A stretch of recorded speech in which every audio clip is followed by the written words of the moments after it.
Hey, and welcome back to Book Break. My name is Nicola. I'm from the YouTube channel Robotnik, and I'm here today to talk to you a little bit about nonfiction. I know that nonfiction can seem kind of daunting, especially if it's something that you've only really read at school, and it's something that I talk about a lot on my YouTube channel. And here on BookTube in general, we also celebrate Nonfiction November every autumn. So today I want to give you some tips on how to find books that you might enjoy in the nonfiction section, and also some recommendations from myself. My first tip is to start by thinking about what subjects and topics really interest you. Maybe you are really into outer space and you're curious about what a space mission might look like, or maybe you are really into crafts and you want to read about the history of a needlepoint or something like that. I find it always helps to start with a human element. So, maybe if it were space, I would look into astronauts. Maybe if it were needlecraft, I would look into some of the best fashion designers of our time, something like that. So those are some interesting ways to think about what are you into and where might you start to look for them. Another great way to find your first or next nonfiction read is to look at authors that you already enjoy. So maybe there are authors of novels and of short story collections that you've enjoyed who also write nonfiction. I know off the top of my head, Haruki Murakami has written a memoir about his relationship to writing and how that pertains to his relationship with running. He's also written a piece about the subway tax in Tokyo. It took place in the mid-90s. Hilary Mantel has written nonfiction. A lot of authors have written memoirs and things like that. So maybe think about which authors you really enjoy that you'd want to hear more from, and just have a look through their bibliography, see if they have any hidden non-fiction gems in there. In general, I think that biography is a great place to start if you think about people who you enjoy watching on TV, in films, in popular culture, anything like that. One great memoir that I read not too long ago was Yes Please by Amy Poehler. She's known for a lot of her comedic roles in different films, and probably best known for her part in Parks and Recreation, Leslie Knope.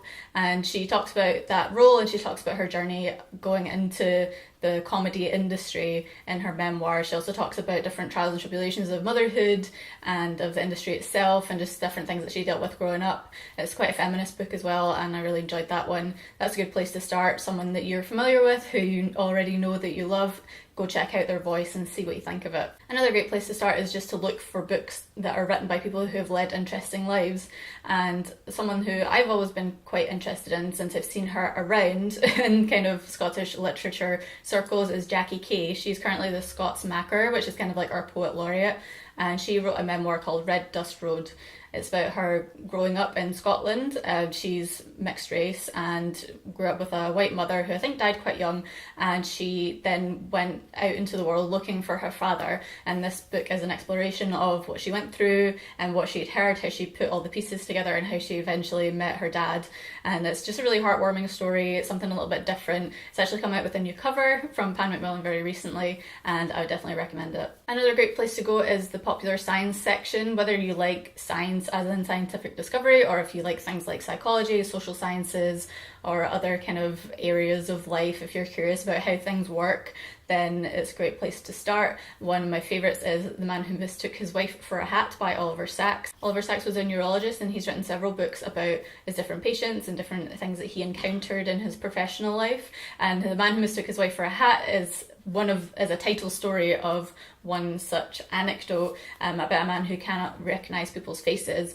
So he talks about different kind of psychological things that happen to people, like people who wake up thinking that their left leg doesn't belong to them. All kinds of strange and wonderful things happen in this book, and some of them really creeped me out. Some were very heartbreaking and others were really quite funny. So this is a great place to start if you're interested in psychology and how the human mind works, and just for like a real dose of humanity. Moving on to my favourite genre of nonfiction, I want to talk to you a little bit about essays and criticism. Essays and criticism is quite a big topic. It could mean someone writing film reviews directly in response to the films that they've watched. It could be about music as a whole. A lot of cultural critics talk about themselves as much as they talk about their subjects. Think of like A.A. Gill, who covered all kinds of topics around travel and politics, but also his favourite thing I think was restaurants. He was a well-known restaurant critic.